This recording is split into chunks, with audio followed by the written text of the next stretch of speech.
When Paul Pogba left Manchester United, he was arguably going through one of the toughest moments of his entire personal life. Because shortly after Pogba's last game for United, his agent Mino Raiola passed away, a man who meant the world to Pogba, and who had almost been like a second father figure to him, especially following his own father's passing in 2017. But Pogba's personal challenges didn't end there, because 1 month before his last game for Manchester United, his home was burglarized, where his World Cup medal was stolen, and where he lost precious jewelry given to him by his mom. But none of that really bothered him. The thing that bothered him was the fact that both of his children were home at the time, in their beds, sleeping. And apparently the nanny who was at home had taken the children and locked herself in a room with them. And neither Pogba or his wife were at home at the time, since he was playing a Champions League game at Old Trafford. And he has gone on to describe this incident as one of his very worst nightmares. And shortly after this, when Pogba was in France, he was kidnapped by armed men, carrying M16 rifles, after being set up and betrayed by his own childhood friends. And they more or less held him hostage in an attempt to extort 13 million euros from him.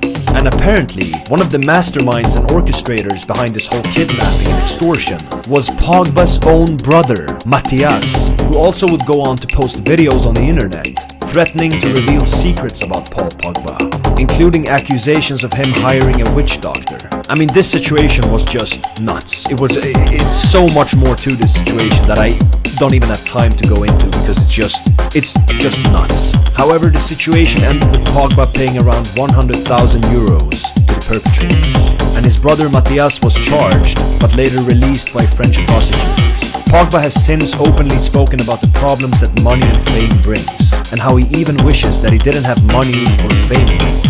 How he at times doesn't even want to play football and just wishes he could be a normal human being. His Juventus teammate and fellow Frenchman, Adrien Rabiot, said that it's impossible to be a footballer when you have all of these personal things going on in your life.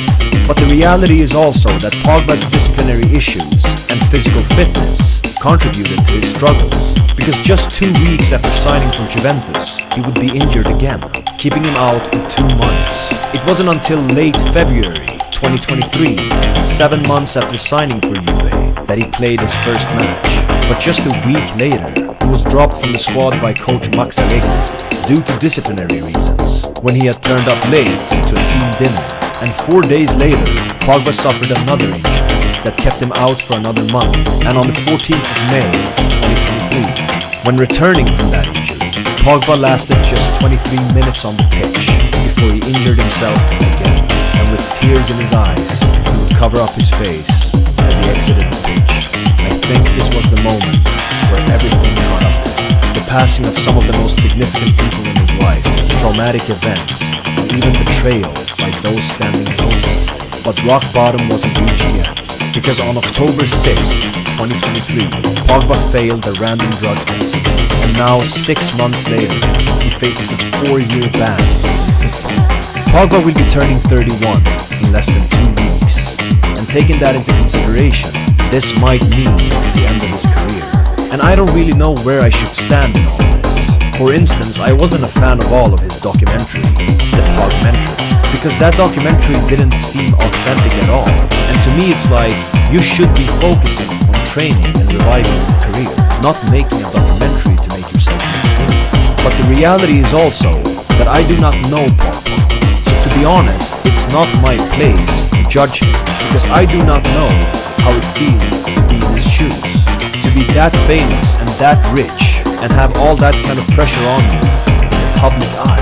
And on top of that, having to fear for yourself and your family because of it.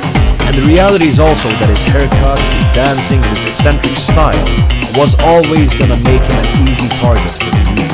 But I do believe that a lot of the criticism that he received for his on-pitch performances were just, but at the same time, how the world didn't take any consideration at all for his personal struggles was unjust. Because I remember when I talked about Emmanuel Adebayor's life, one of the most judged footballers by both the media and the fans. But when his true story was revealed, a lot of people could understand him. And Pogba has even admitted that he suffered from depression for a while, when he was coached under Mourinho in United. And I'm not gonna sit here and make a sob story of his life, but I will respect both sides of the story. Because even if Paul